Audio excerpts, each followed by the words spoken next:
दोस्तों, हमारे भारतीय इतिहास में कई ऐसे रहस्य हैं जो आज तक सुलझाए नहीं जा सके हैं। इनमें से एक ऐसा रहस्य है जो पूरे विश्व को हैरान कर रहा है, और वो है जगन्नाथ मंदिर का रहस्य। तो चलिए इस रहस्य को सुलझाने का प्रयास करते हैं। कहते हैं इतिहास को कभी मिटाया नहीं जा सकता। वो इतिहास ही है जो हजारों लाखों वर्षों में घटित हुई अतीत की घटनाओं को चलचित्र की तरह हमारे सामने रूबरू करा देता है। जगन्नाथ मंदिर भारत के ओडिशा राज्य में स्थित एक हिंदू मंदिर है। जगन्नाथ मंदिर को भारत के सबसे पवित्र मंदिरों में से एक माना जाता है। जगन्नाथ मंदिर के बारे में कई रहस्य हैं। एक रहस्य ये है कि मंदिर में स्थापित मूर्तियां अधूरी क्यों हैं? मंदिर का निर्माण कैसे हुआ? इस मंदिर में छुआछूत क्यों नहीं है? इन सभी रहस्यों को जानने के लिए देखते हैं सत्य घटनाओं पर आधारित ये 2D एनिमेशन वीडियो।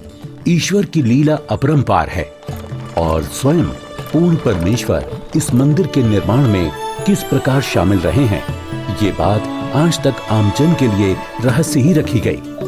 आइए उस सत्य से रूबरू होते हैं और जानते हैं आखिर कैसे बना उड़ीसा के तत्कालीन राजा इंद्रदमन, जो कि बहुत धार्मिक प्रवृत्ति के थे और श्री कृष्ण जी की इष्टतम रूप में पूजा किया करते थे। एक रात जब राजा इंद्रदमन आराम फरमा रहे थे, तब श्री कृष्ण जी उनके स्वप्न में आकर दर्शन देते हैं और उनसे कहते हैं,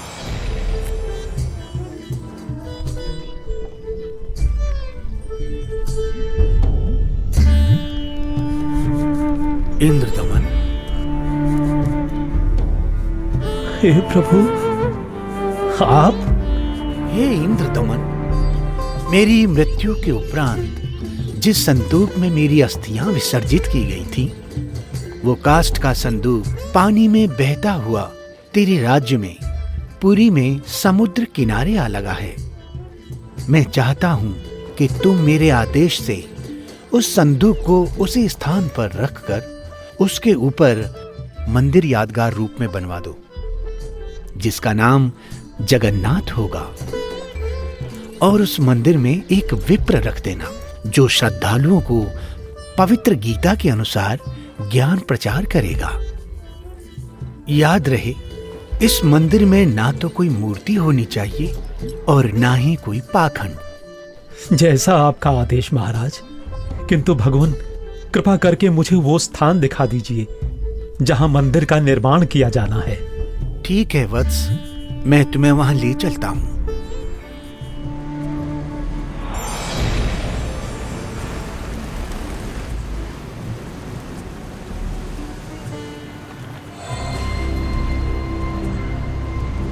इंद्रदमन, यही वह स्थान है जहां तुम्हें हमारा मंदिर बनाना है।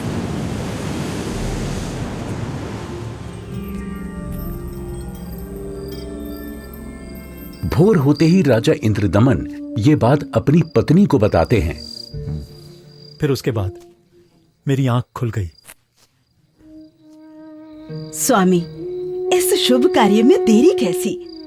सर्व संपत्ति उन्हीं की दी हुई है, उन्हीं को अर्पित करने में क्या सोचना। राजा इंद्रदमन तुरंत अपने मंत्रियों की सभा बुलाते हैं और मंदिर बनाने के लिए राज्य के सबसे कुशल कारीगरों को इकट्ठा किया जाता है, जिसके बाद सभी पुरी नामक स्थान पर पहुंच जाते हैं जहां वो संदूक तैर रहा था। उसे निकलवाकर जमीन खोदकर संदूक दबा देते हैं।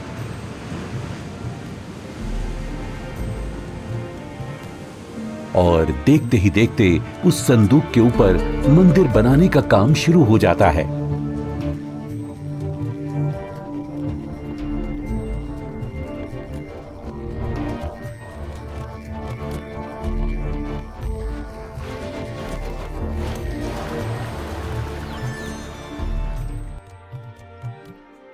महाराज की जय हो। प्रभु श्री कृष्ण जी की दया से मंदिर बनकर तैयार है महाराज। राजन, बहुत सुंदर मंदिर बनकर तैयार हुआ है। सब श्री कृष्ण जी की कृपा। पीछे हट जाओ, पीछे हट जाओ, सभी चलो। समुद्री तूफान आ रहा है, समुद्री लहरें इतनी ऊपर उठकर हमारी तरफ आ रही हैं। लहरें बहुत तेज हैं। भागो भागो, तूफान आ गया।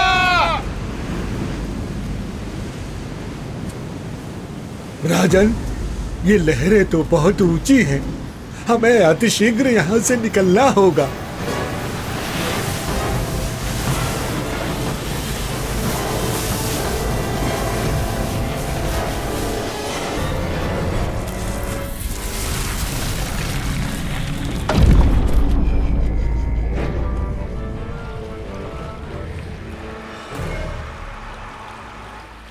हे भगवान, ये क्या अनर्थ हो गया। समुद्र की लहरों ने मंदिर को तहस नहस कर दिया है महाराज।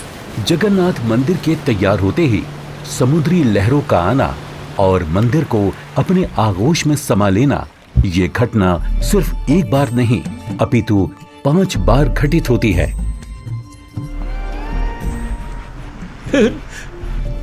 नहीं नहीं, ये नहीं हो सकता। अपने आप को संभालें राजन, हौसला रखें। न जाने समुद्र मुझसे कौन से जन्म का बदला ले रहा है। मैं क्या करूं, कुछ समझ नहीं आ रहा है। राजकोष भी खाली हो चुका है। अब और मंदिर बनवाने का मेरा सामर्थ्य ही नहीं बचा। हे भगवान, यह तुच्छ जीव आपके आदेश का पालन अब नहीं कर पाएगा। मुझे माफ कर देना भगवान, माफ कर देना। राजा के 100 यत्न करने के बावजूद मंदिर नहीं बन रहा था। तब काल ब्रह्म से हुए वचन के मुताबिक सर्व सृष्टि के रचनाहार, सभी आत्माओं के जनक, दुखहर्ता कबीर प्रभु अपने निज धाम सतलोक से आकर वहां प्रकट होते हैं और एक संत रूप में राजा के दरबार में पहुंच जाते हैं।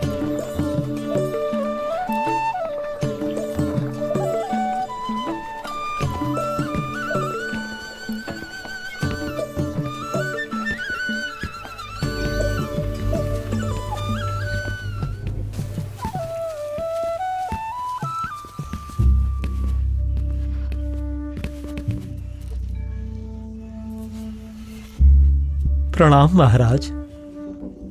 प्रणाम। क्या बात है राजन, कैसे उदास बैठे हो? हे महात्मा जी, परमात्मा कृष्ण जी के आदेश से समुद्र किनारे मंदिर का निर्माण करवाया था, किंतु समुद्र ने उसे तोड़ दिया। अब की बार समुद्र नहीं तोड़ेगा, आप मंदिर बनवाओ। क्षमा करें महाराज, मंदिर 5 बार बनवाया है, परंतु 5 बार समुद्र ने उसे तोड़ दिया है। कोई बात नहीं इंद्रदमन, यदि मन बने तो मेरे पास आ जाना। मैं यहीं पास में पहाड़ी पर रहता हूं, वहीं पर मेरी कुटी है।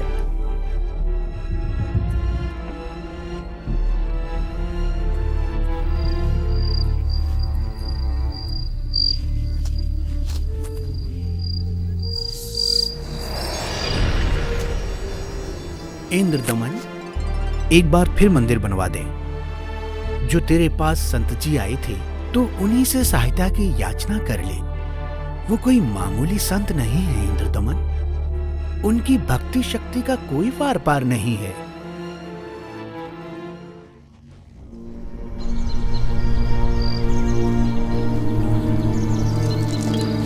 क्या हुआ महाराज? अभी अभी भगवान श्री कृष्ण जी ने दर्शन देकर मंदिर फिर से बनवाने को कहा है। अच्छा। और बताया है कि जो संत समुद्र को रोकने की बात कर रहे थे वो बहुत शक्ति युक्त हैं। मुझे उन्हीं के पास जाकर प्रार्थना करनी चाहिए। प्रभु कह रहे हैं तो आप मत चूको महाराज, प्रभु का मंदिर फिर बनवा दो। बनवाना तो मैं भी चाहता हूँ, किंतु अब तो राजकोष भी खाली हो चुका है। इस वक्त मैं धर्म संकट में फंस चुका हूँ। यदि मंदिर नहीं बनवाऊंगा तो प्रभु अप्रसन्न हो जाएंगे और मंदिर बनवाने के लिए धन भी शेष नहीं रहा। स्वामी, आप चिंतित ना हो।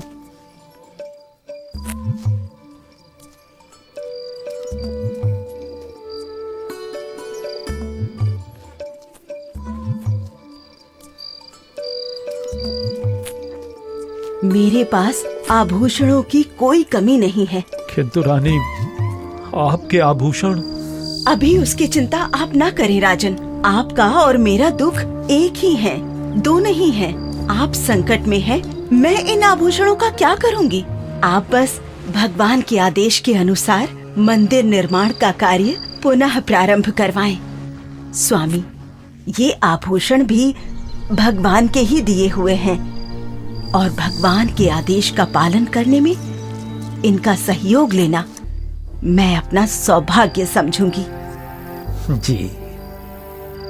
सुबह उठते ही राजा इंद्रदमन अपने महामंत्री को बुलाकर भगवान श्री कृष्ण जी के आदेश के बारे में बताते हैं। आप जाइए और मंदिर कार्य पुनः प्रारंभ कराने की तैयारी करें।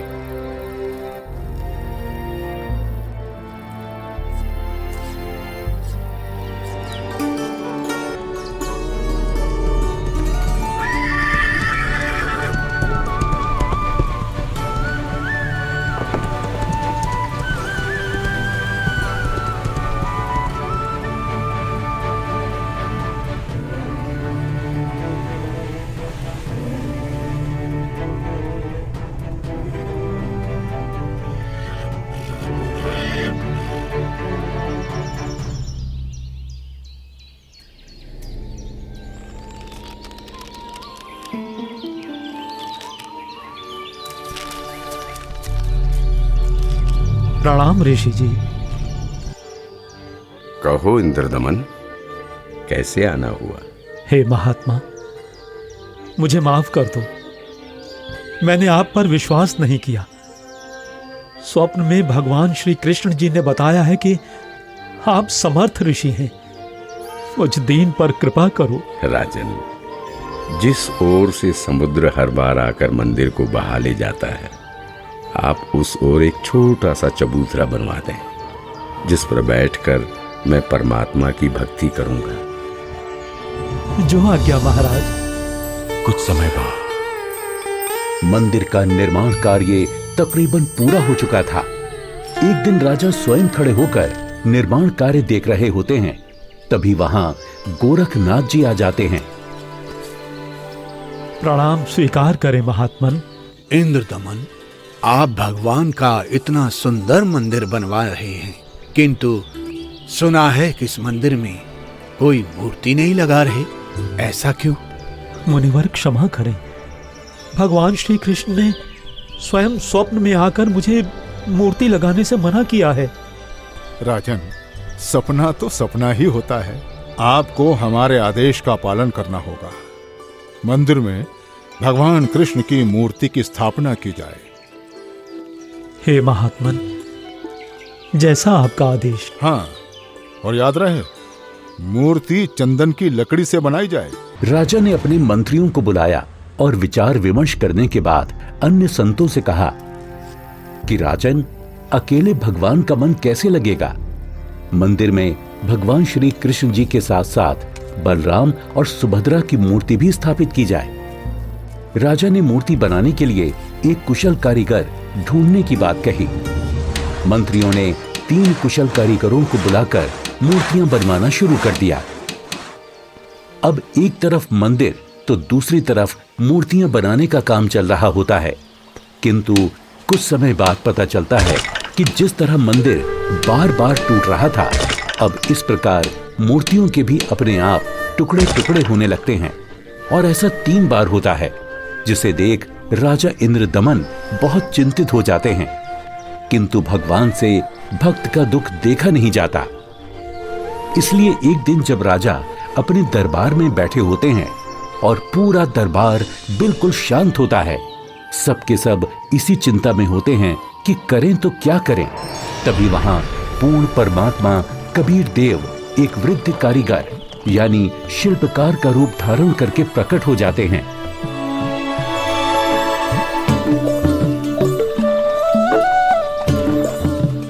राजा से कहो कि मैं एक शिल्पकार हूँ और मूर्ति बनाना बड़े अच्छे से जानता हूँ।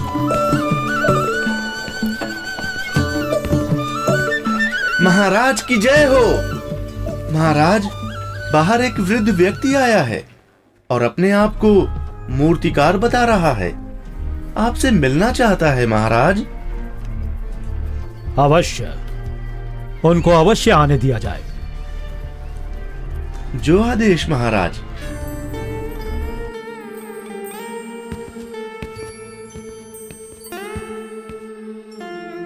ये कारीगर तो बड़ा अनुभवी लगता है। अवश्य भगवान की ही कोई लीला है। हे राजन, मैंने सुना है कि प्रभु के मंदिर के लिए मूर्तियां पूर्ण रूप से बन नहीं पा रही हैं। जी, आपने बिल्कुल सही सुना है। मैं 80 वर्ष का वृद्ध हो चुका हूँ और मुझे 60 वर्ष का अनुभव है राजन। चंदन की लकड़ी की मूर्ति प्रत्येक कारीगर नहीं बना सकता। यदि आपकी आज्ञा हो तो सेवक उपस्थित है। हे कारीगर, आप मेरे लिए भगवान ही हैं, जो कारीगर बनकर आए लगते हो। कृपया आप शीघ्र, अति शीघ्र ही मूर्तियां बना दो। मूर्तियां तो मैं बना दूंगा, किंतु राजन, मेरी एक शर्त है। क्या शर्त है आपकी? राजन, मूर्ति बनाने के लिए मुझे एक कमरा चाहिए, जिसे अंदर से बंद करके मैं बड़ी स्वच्छता से मूर्ति तैयार करूंगा।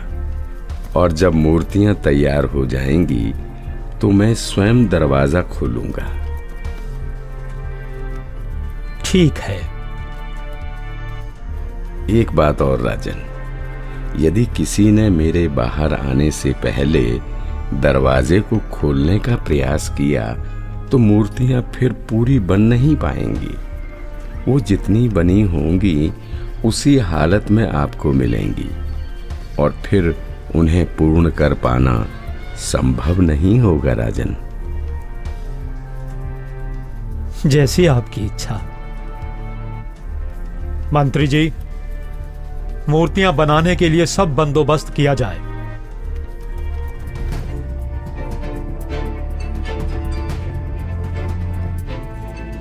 प्रणाम महात्मा जी।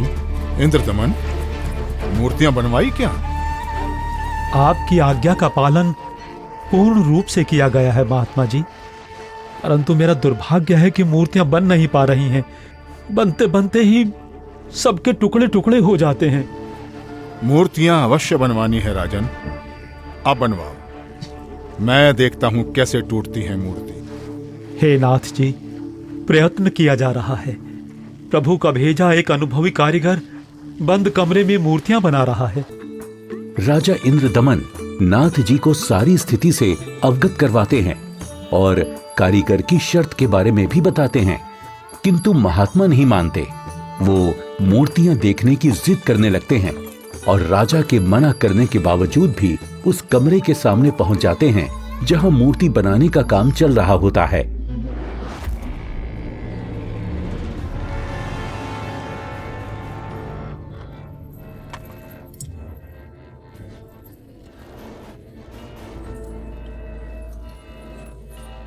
कारीगर, दरवाजा खोलो। दरवाजा खोलो कारीगर। मैं कहता हूं दरवाजा खोलो कारीगर, हमें मूर्तियां देखनी है।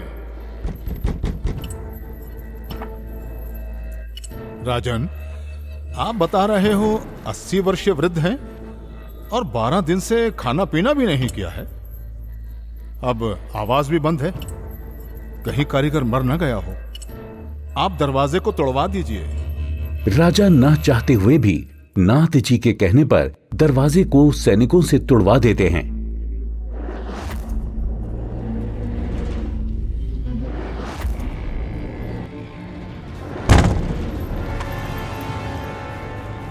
दरवाजा खुलने पर अंदर कोई कारीगर नहीं मिलता। वहां श्री कृष्ण, बलराम और सुभद्रा जी की 3 मूर्तियां रखी होती हैं, परंतु उन मूर्तियों के हाथ और पैर के पंजे नहीं बन पाए थे। ये देखकर सभी चौंक जाते हैं। हे भगवान, वो बुजुर्ग कारीगर तो यहां है ही नहीं। इसका मतलब वो कोई साधारण व्यक्ति नहीं थे, बल्कि स्वयं भगवान ही थे। मंदिर का निर्माण पूरा हो चुका है। अब इन्हीं मूर्तियों को भगवान की इच्छा समझकर मंदिर में स्थापित करवा दो राजन। हो सकता है प्रभु को यही स्वीकार हो। लगता है श्री कृष्ण ही स्वयं मूर्तियां बनाकर गए हैं। मंदिर का निर्माण कार्य संपन्न हो चुका था। अब बारी थी तो मूर्तियों में प्राण प्रतिष्ठा की, जिसके लिए राजा, रानी, मंत्री, महामंत्री और काफी संख्या में पंडित ब्राह्मण मंदिर के सामने पहुंच जाते हैं।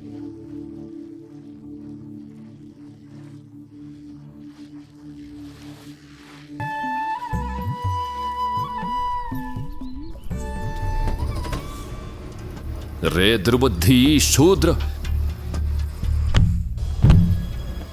अपवित्र!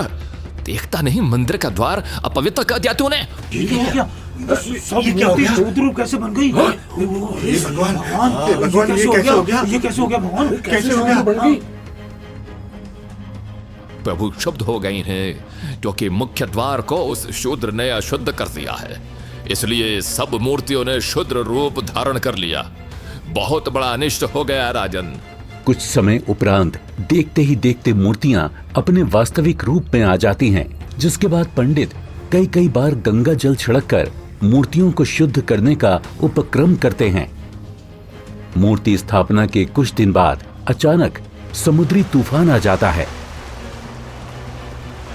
और समुद्री लहरें लगभग 40 फीट ऊंची उठकर बहुत तेज वेग में मंदिर की ओर चल पड़ती हैं। सभी आपस में बातें करने लगते हैं। लगता है अब की बार भी समुद्र मंदिर को नष्ट कर देगा। अरे ये क्या? संत जी अभी भी वहीं पर बैठे हैं। अरे कोई उठाओ उनको वहां से। सभी चिल्लाते हैं, हट जाओ, हट जाओ, हट जाओ वहां से, पीछे हट जाओ, समुद्री तूफान आ रहा है। हट जाओ, हट जाओ, वहां से पीछे आ जाओ, महात्मा जी, पीछे आ जाओ। अरे अरे अरे अरे अरे ये क्या हो गया? ये क्या हो गया? ये क्या हो गया? अरे क्या होगा? कौन है? महात्मा जी ने पानी को वहीं पर रोक दिया है राजन। लगता है अब की बार मंदिर बच जाएगा। महात्मा अवश्य ही कोई परम शक्ति युक्त है।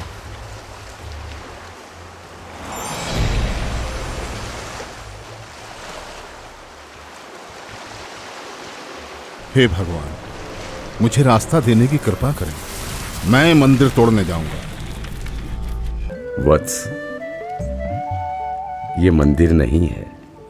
यहाँ पाखंड पूजा नहीं होगी, बल्कि गीता का ज्ञान सुनाया जाएगा।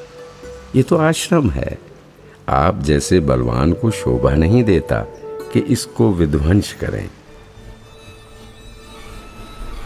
लेकिन मैं इसे अवश्य तोड़ूंगा, चाहे कुछ भी हो।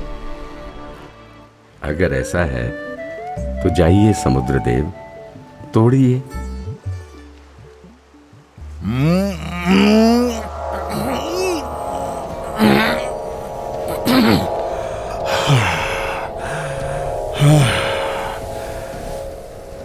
मैं आपकी शक्ति के आगे विवश हूं स्वामी। आपकी शक्ति अपार है। आप मुझे रास्ता देने की कृपा करें प्रभु। मैंने राजा इंद्रदमन को मंदिर की रक्षा का वचन दिया है। मैं मार्ग से नहीं हट सकता समुद्रदेव। आप ऐसा कुकृत्य क्यों करना चाहते हैं? जब ये कृष्ण त्रेता में श्री राम बनकर आए थे, तब इन्होंने लंका जाने के लिए मुझे अग्नि बाण दिखाए और मुझे भला बुरा कहकर अपमानित कर रास्ता मांगा था। लक्ष्मण, मेरा अग्नि बाण दो। लातों के भूत बातों से नहीं मानते। मैं ये मंदिर तोड़कर उसका प्रतिशोध लेना चाहता हूं। समुद्रदेव, प्रतिशोध तो आप पहले ही ले चुके हो। आपने तो समस्त द्वारिका पहले ही डुबो दी है। जी नहीं, अभी वो पूर्ण रूप से नहीं डूबी। कोई प्रबल शक्ति युक्त संत आने के कारण मेरा वो कार्य भी अधूरा रह गया और वो आधी ही डूब सकी, क्योंकि मुझे वहां पर किसी ने मानो बांध दिया है। वत्स, वहां भी मैं ही पहुंचा था और मैंने ही वो अवशेष बचाया था। अब जा, शेष बची द्वारका को भी डुबो ले, परंतु उस यादगार को छोड़ देना जहां श्री कृष्ण के शरीर का अंतिम संस्कार किया गया था। अन्यथा आने वाले समय में ये भ्रम पैदा होगा कि श्री कृष्ण की मृत्यु ही नहीं हुई। समुद्र, ध्यान देकर सुन, यदि फिर इधर मंदिर तोड़ने आया तो बात ठीक नहीं रहेगी।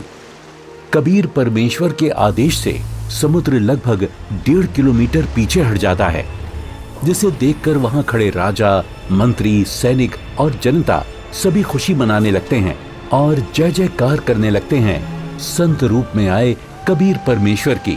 महात्मा की जय, महात्मा की जय हो, जय हो, जय हो, जय हो, जय हो।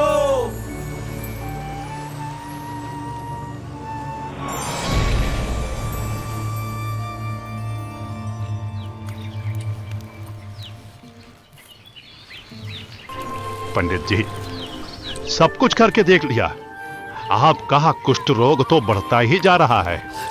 भगवान, परमेश्वर, ये क्या हो गया?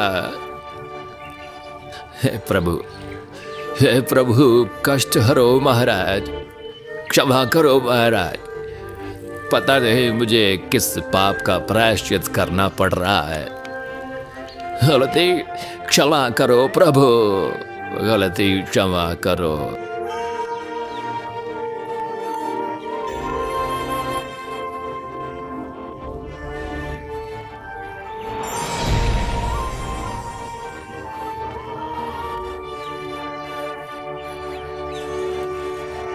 हे भक्त, तूने मुख्य द्वार पर खड़े एक संत को नीच जाति का समझकर धक्का दिया है। क्षमा करो महाराज, आगे से ऐसी भूल कभी नहीं होगी। आपका कष्ट निवारण मैं नहीं कर सकता, ये तो उन्हीं के पास जाकर क्षमा मांगने से और उनके पैर धोकर उस चरणामृत के पान से ही होगा। वो कोई साधारण संत नहीं थे, अपितु कोई परम शक्ति ही शूद्र रूप धारण करके वहां परीक्षा लेने के लिए पहुंची थी। यदि वो आपको हृदय से क्षमा कर देंगे तो ही आपका कष्ट निवारण संभव है, अन्यथा नहीं।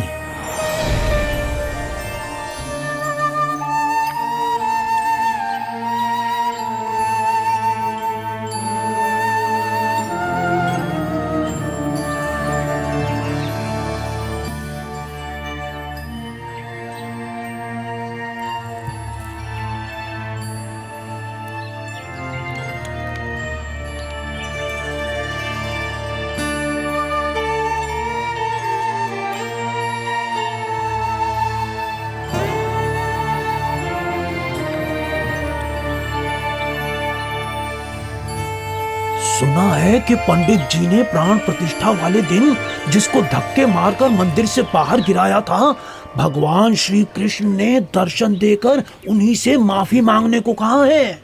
अच्छा? हाँ, मुनि की खोज सभी कर रहे हैं ताकि पंडित जी का कोढ़ का रोग ठीक हो सके। आसपास के पूरे क्षेत्र में घूमने के बाद भी जब परमेश्वर का वो शूद्र रूप कहीं दिखाई नहीं दिया, तब वापस मंदिर जाते समय पंडित जी मन ही मन भगवान से प्रार्थना करते हैं, प्रभु, प्रभु,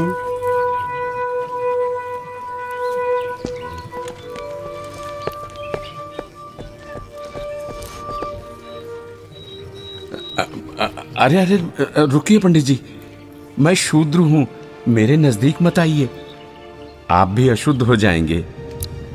आप ऐसा न बोले, मैं बहुत शर्मिंदा हूं भगवान। परवरदिगार, मेरा दोष क्षमा कीजिए, मुझ पर दया कीजिए करुणानिधि। क्या बात है पंडित जी, आप क्यों विलाप कर रहे हैं? महाराज, उस दिन मुझसे बहुत बड़ी भूल हो गई, मुझे क्षमा कर दीजिए प्रभु। ये नीच प्राणी प्रायश्चित करना चाहता है,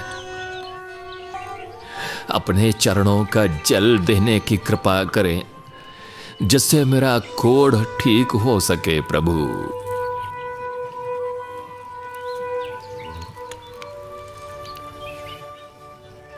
हे ब्राह्मण, इसे 40 दिन तक पीना तथा जल में डालकर स्नान करना। आज से 40वें दिन तुम्हारा कुष्ठ रोग समाप्त हो जाएगा।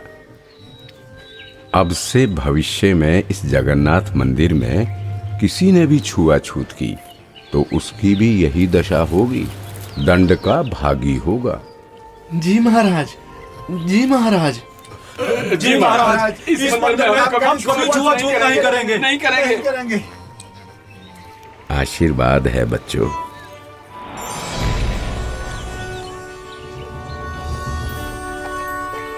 कहते हैं जगत का पेख ना पेख्या, धनी का नाम ना लेखिया। कोई कहता है कि मंदिर श्री कृष्ण जी ने बनवाया, तो कोई कहता है कि जगन्नाथ भगवान ने बनाया, लेकिन जो करने वाला था उसका कहीं नाम नहीं। खैर, वो परमात्मा अपने आप में ही पूर्ण है, वो किसी महिमा का मोहताज नहीं। तो आपने देखा कि किस प्रकार परमेश्वर कबीर देव जी ने संत रूप में प्रकट होकर समुद्र को रोककर जगन्नाथ मंदिर की स्थापना करवाई, कारीगर रूप में अवतरित होकर मूर्तियां बनाई और क्षुद्र रूप बनाकर मंदिर से छुआछूत जैसी बुराई को हमेशा हमेशा के लिए खत्म कर दिया। समर्थ का कार्य समर्थ ही कर सकता है। तो ये थी कहानी पुरी के जगन्नाथ मंदिर की, जिसे कबीर प्रभु ने बनवाया और हर वर्ग हर जाति के लोगों को समान अधिकार दिलवाया। जगन्नाथ मंदिर की सत्य कहानी का रहस्य संत रामपाल जी महाराज जी के मंगल प्रवचनों से लिया गया है। हम सभी संत रामपाल जी महाराज का कोटि कोटि धन्यवाद करते हैं, जिन्होंने हमारे शास्त्रों में छुपे गूढ़ रहस्यों को उजागर कर हमें सत्य से रूबरू कराया। आज वर्तमान में केवल संत रामपाल जी महाराज ही तत्वदर्शी संत हैं, जो भक्ति और भगवान के बारे में वास्तविक जानकारी दे रहे हैं। संपूर्ण आध्यात्मिक ज्ञान प्राप्त करने के लिए अवश्य सुने जगत गुरु तत्वदर्शी संत रामपाल जी महाराज के मंगल प्रवचन और अभी डाउनलोड करें संत रामपाल जी महाराज एप्लीकेशन।